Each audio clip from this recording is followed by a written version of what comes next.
As we dance, as we dance,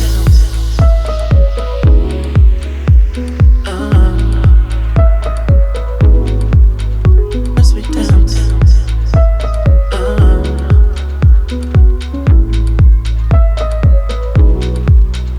as we dance.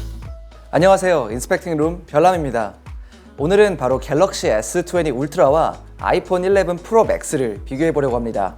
갤럭시 S20 울트라는 12GB의 램, 100배 줌 등 정말 다른 스마트폰에서 찾아보기 힘든 괴물급 스펙을 가진 최상위 티어 스마트폰입니다. 현재 애플에서 가장 좋은 스펙을 가지고 있는 11 프로 맥스의 벽을 넘을 수 있을지 오늘 한번 알아보도록 하죠. 갤럭시 S20 울트라와 아이폰 11 프로 맥스의 사이즈는 대부분의 사람들에게 굉장히 큽니다. 정말 둘 다 큰데 울트라는 아이폰 11 프로 맥스보다 좀 더 길고 두께도 더 두꺼워요. 여기서 제가 이 두 기계를 모두 써보고 느낀 점은 프로 맥스가 훨씬 더 한 손 조작이 힘든 느낌이에요. 제가 손이 그렇게 작은 편이 아닌데도 프로 맥스는 한 손으로만 쓰기에는 다소 버거웠습니다. 그래서 가끔 좀 짜증나긴 하는데 이 부분에서만큼은 울트라가 확실히 이점을 가지고 있습니다. 아무래도 울트라가 가로폭이 조금 짧다 보니까 한 손 조작은 훨씬 편했습니다. 무게는 6g밖에 차이가 안 나지만 막상 들어보면 은근히 프로맥스가 조금 더 무겁습니다. 그리고 프레임을 보면 아이폰은 스테인리스, 갤럭시는 알루미늄으로 되어 있어요. 여기서 내구도가 차이가 나는데요. 확실히 스테인리스가 좀 더 강도가 높죠? 그래서 프레임의 내구도는 아이폰이 좀 더 좋습니다. 아무튼 후면을 보면 프로맥스는 무광, 울트라는 유광 글래스로 처리가 되어 있습니다. 개인적으로 저는 무광을 좀 더 선호하긴 하지만 이 부분은 취향의 문제인 것 같아요. 그리고 카메라 판이라고 해야 될까요? 원래 후면 디자인은 바로 이 카메라에 달려있다고 해도 과언이 아닌데 울트라의 카메라 범프는 솔직히 조금 과하네요. 카툭튀도 맥스보다는 울트라가 많이 좀 심합니다. 아이폰 11 프로 맥스의 카메라 범프도 솔직히 이쁜 건 아닌데 울트라의 카메라는 뭔가 좀 따로 노는 느낌이 살짝 있어요. 그리고 하단에는 둘 다 이어폰 잭은 없고요. 방수 등급은 둘 다 IP68로 동일합니다. 이제 디스플레이를 한번 볼게요. 먼저 울트라는 6.9인치, 맥스는 6.5인치의 큰 화면을 가지고 있습니다. 두 기기 모두 OLED 디스플레이를 가지고 있고 최대 밝기도 800니트로 동일합니다. 두 기계 모두 정말 크고 시원한 화면을 가지고 있습니다. 하지만 이 두 제품의 크기 차이에 비해 울트라의 화면이 훨씬 더 큰데요. 그 이유는 바로 스크린이 차지하는 비율이 더 높기 때문입니다. 울트라는 스크린이 차지하는 비율이 90%인 것에 비해 아이폰은 약 84%입니다. 울트라를 보면 작은 펀치홀 카메라가 적용이 되었고 이 펀치홀 카메라는 전 세대보다 약 40% 정도 작아졌어요. 거기에다가 베젤까지도 더 얇아졌습니다. 이렇게 같은 영상을 재생해서 보면 비교가 확 되는데 확실히 울트라가 베젤도 훨씬 얇고 사이즈 차이에 비해 더 큰 화면을 가지고 있습니다. 울트라의 화면은 거의 베젤리스에 가깝다고 느껴지네요. 애플은 아이폰 X 때부터 계속 똑같은 전면 디자인을 가지고 있는데 이제는 이 노치도 좀 없애줘야 되지 않을까요? 애플에서는 벌써 몇 년 동안 동일한 디자인을 고수하고 있는 반면 삼성은 매년마다 베젤을 줄이는 등 정말 많은 노력을 하고 있죠. 애플도 이런 부분을 좀 더 신경 써주면 좋겠네요. 제 생각에는 S20 울트라는 지금까지 나온 스마트폰 중 가장 좋은 디스플레이를 가지고 있다고 생각이 되네요. S20 시리즈는 여전히 엣지 디스플레이를 가지고 있지만 S10 그리고 다른 갤럭시보다 훨씬 플랫하게 바뀌었어요. 그렇다고 해도 아이폰보다는 약간의 곡률은 있습니다. 사실 이런 엣지 디스플레이가 엄청난 기능을 가지고 있지는 않아요. 그래서 이게 좀 플랫하게 바뀐다고 해도 그렇게 아쉬워할 만한 분들이 많이 계시지는 않을 것 같아요. 그리고 울트라는 쿼드 HD 플러스의 해상도를 가지고 있어서 아이폰의 디스플레이보다 약 30% 정도 더 많은 픽셀을 가지고 있습니다. 또 다른 차이점으로는 주사율인데 아이폰의 주사율은 60Hz지만 울트라는 120Hz의 주사율을 적용할 수 있습니다. 아이폰의 터치 샘플링이 120Hz이긴 하지만 결국은 60Hz예요. 주사율에 대해서 한 가지 알려드리면 현재는 FHD 설정일 때만 120Hz를 사용할 수 있고요. QHD 플러스로 설정을 하면 60Hz까지만 사용할 수 있습니다. 제가 처음 이 S20의 120Hz를 써봤을 때 정말 엄청나게 부드럽다고 느꼈어요. 아이폰의 가장 큰 장점이 바로 이 터치할 때의 부드러운 화면인데 이제는 갤럭시가 이걸 뛰어넘었네요. 주사율에 관한 얘기를 좀 더 해보면 이 120Hz의 주사율이 정말 좋기는 한데 막상 이걸 지원해주는 게임은 얼마 없더라고요. 여러분들에게 보여드리려고 좀 찾아봤는데 생각보다 정말 너무 없는 거예요. 아이폰 11 프로 맥스의 디스플레이도 탑 티어인 건 분명하지만 울트라의 디스플레이가 한 수 높은 건 인정해야겠네요. 이 영상은 에어알로와 함께합니다. 에어알로는 세계 최초의 eSIM 스토어로 eSIM 호환 스마트폰, 태블릿 또는 PC를 통해서 가장 저렴한 현지 요금으로 전 세계 100종 이상의 eSIM을 제공하는 회사입니다. eSIM은 유심 같은 물리적인 카드가 아닌 디바이스 내부에 탑재되어 있는 디지털 심을 말하는 거예요. eSIM을 사용하면 해외에서 와이파이 액을 사용할 필요도 없고 물리심을 따로 교체할 필요도 없어요. 그냥 스마트폰에서 정보만 변경해 주시면 됩니다. 에어알로 앱이나 웹사이트를 통해 eSIM을 간단하게 구매할 수 있는데요.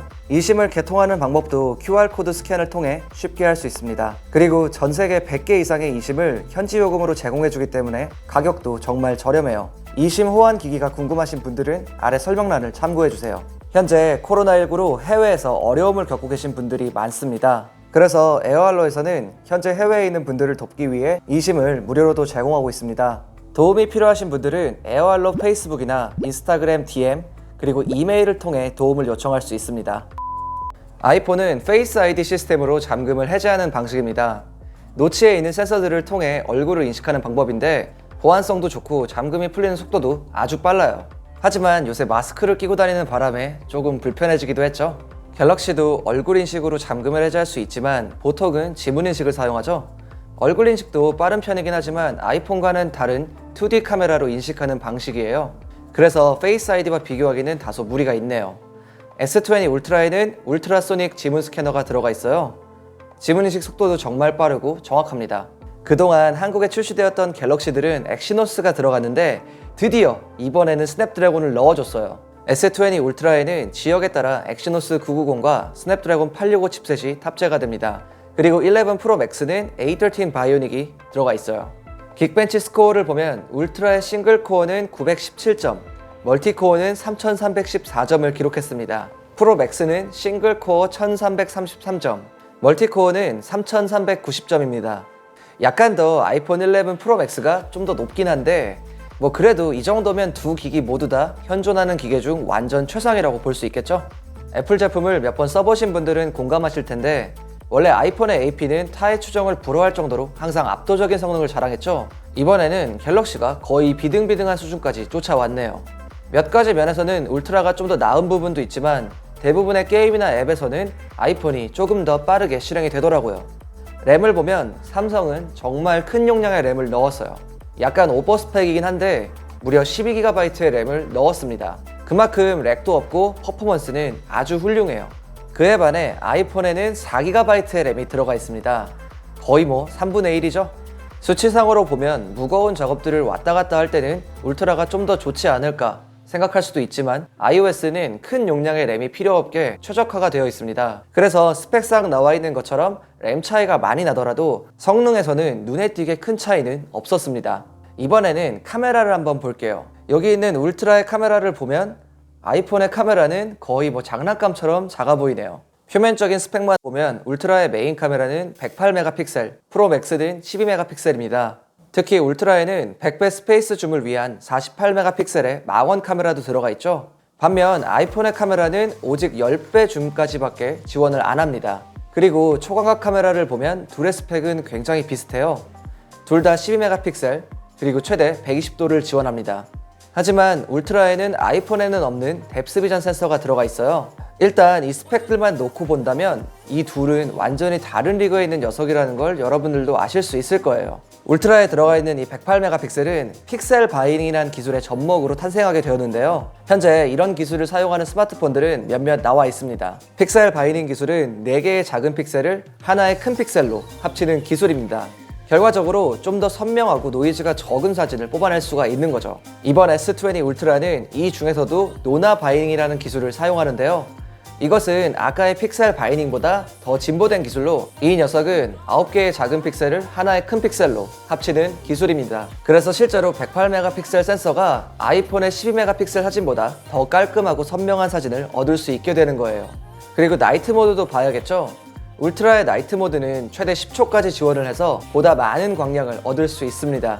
아이폰의 나이트 모드도 사실 굉장히 훌륭하지만 이번에는 삼성의 나이트 모드가 한 수 위인 것 같네요. 물론 삼각대를 이용하면 아이폰은 상황에 따라 최대 30초까지 지원을 하긴 하지만 같은 환경에서 손으로 들고 찍었을 때 울트라가 빛을 더 많이 받는 모습을 볼 수 있었어요. 추가적으로 울트라에는 8K 24프레임의 영상 촬영이 가능합니다. 하지만 트래킹 AF와 OIS 기능이 빠져 있어요. 그래도 8K가 된다는 것만으로도 상당히 훌륭하지만 일상적으로 촬영할 때는 8K 영상보단 4K가 더 촬영하기 쉽고 더 부드러운 영상을 얻을 수 있었습니다. 여기 보이는 사진은 8K 영상에서 캡처한 건데요. 캡처를 한 거임에도 불구하고 마치 찍어놓은 사진처럼 엄청나게 선명하죠. 이런 식으로 훌륭한 점도 있지만 8K는 뭔가 효과적인 마케팅을 위한 기능이지 않을까 그렇게 생각되기도 하네요. 이 화면은 두 기기의 4K 영상 화면입니다. 울트라는 슈퍼 스테디 기능은 사용하지 않고 촬영했어요. 두 기기 모두 손으로 들고 촬영했는데 떨림 보정도 아주 잘 되고 선명하지만 제 눈으로 봤을 때는 아이폰보다는 울트라의 영상이 조금 더 선명해 보이네요. 자, 그럼 이번에는 줌 기능을 알아볼 텐데요. 울트라는 스페이스 줌으로 100배까지 줌이 가능합니다. 100배라. 글쎄요, 믿어지지 않긴 하지만 정말로 가능합니다. 어쨌든 이 수치가 모든 걸 말해주진 않지만 지금부터 차근차근 알아보도록 하죠.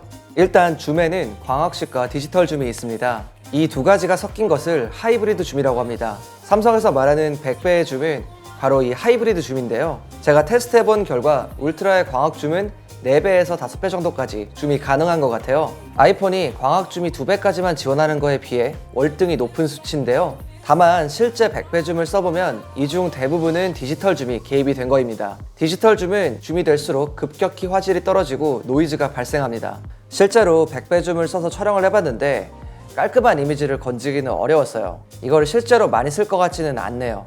그리고 초광각 카메라를 보면 두 기계 모두 비슷하지만 삼성의 경우 기존 S10보다 화면이 왜곡되는 현상이 상당히 줄었어요.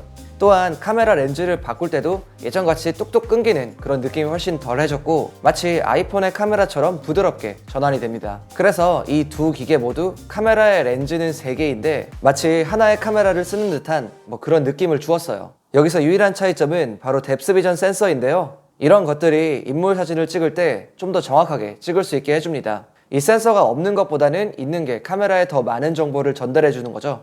그리고 울트라에는 40메가픽셀의 셀피 카메라가 들어가 있습니다. 반면 아이폰은 12메가픽셀의 카메라가 들어가 있어요. 차이가 상당하죠? 근데 이것도 전작에서는 7메가픽셀이었던 것을 꽤나 많이 발전시킨 수치예요. 표면적인 숫자에서는 제법 차이가 나지만 두 카메라 모두 아주 훌륭합니다. 카메라에 대해 좀 더 이야기를 하면 어떤 게 더 좋은 카메라인지는 바로 소프트웨어의 차이에서 나옵니다. 삼성의 소프트웨어는 굉장히 빠른 속도로 애플을 따라오고 있죠. 여러분들도 아시다시피 하드웨어에서는 사실 애플보다 삼성이 훨씬 더 잘 중무장되어 있습니다. 여기서 배터리를 빼놓을 수 없는데요. 아무리 좋은 카메라를 가지고 있다고 해도 배터리가 금방 죽어버리면 아무 쓸모가 없죠. 삼성은 이번 갤럭시 S20 시리즈에 정말 큰 배터리를 넣었습니다. 특히 울트라에는 5000mAh의 배터리가 들어가 있고 맥스에는 3969mAh의 배터리가 들어가 있습니다. 수치상으로 보면 울트라가 훨씬 더 높은 배터리를 가지고 있어요. 프로 맥스가 상대적으로 적은 배터리를 가지고 있지만 애플의 배터리 최적화로 영상 재생 시 최대 20시간까지 재생 가능한 배터리 성능을 가지고 있습니다. 제가 한 반년 정도 사용하고 있는데 진짜 웬만하면 배터리가 부족한 경우가 없을 정도니까요. 울트라는 영상 재생 시 최대 25시간까지 가능한 성능을 가지고 있습니다. 하지만 120Hz를 설정해 놓으면 배터리가 좀 더 빨리 떨어져요. 밝기를 70%로 맞춰놓고 30분 동안 쉬지 않고 앱 서핑을 해봤는데 FHD 60Hz는 약 7% 정도, 120Hz로 설정했을 때는 10% 정도 배터리가 떨어졌습니다. 배터리에 대해 좀 더 자세한 정보가 필요하신 분들은 제가 예전에 테스트했던 배터리 영상을 참고해 주시면 좋을 것 같아요. 이제 기본 구성품으로 들어가 있는 기본 충전기를 보면 울트라는 25W, 프로 맥스는 18W짜리 충전기를 제공해 줍니다. 이거는 둘 다 정말 괜찮아요. 제가 얼마 전에 구매한 10S 맥스에는 이 5W짜리 충전기를 넣어줬는데 이런 거에 비하면 많이 상냥해졌네요. 아무튼 거기에다 S20 울트라는 45W 패스트 차징을 지원해줍니다. 하지만 빨리 충전하려면 이것도 별도로 구매하셔야 돼요. 이렇게 비싼 스마트폰을 사는데 웬만하면 좀 넣어주면 좋지 않았을까?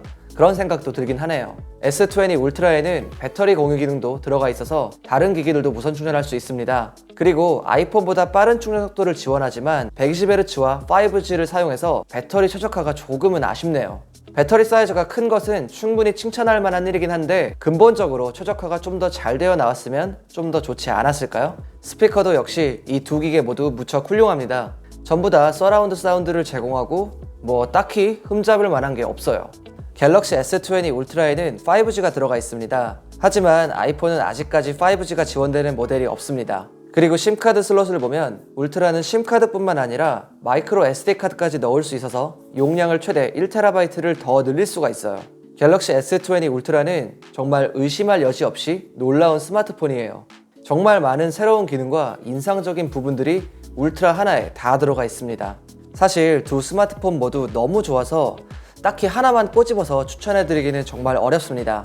두 기기의 생태계가 다르고 애플 생태계에 익숙하신 분들은 아이폰을 선택하실 거고 갤럭시에 익숙하신 분들은 갤럭시를 선택하시는 분들이 많을 거라 생각해요. 하지만 이번 S20 울트라는 120Hz의 주사율, 100배 줌이 되는 카메라, 1TB를 늘릴 수 있는 용량 등 정말 새로운 기능들이 아이폰에 비해 많이 들어가 있기 때문에 안드로이드, 아이폰 다 떠나서 고성능 폰을 찾고 계시는 분들한테 정말 추천드릴 수 있을 것 같아요. 오늘 영상 여기까지고요. 구독과 좋아요는 잊지 않으셨죠? 지금까지 인스펙팅룸 별남이었습니다. 감사합니다.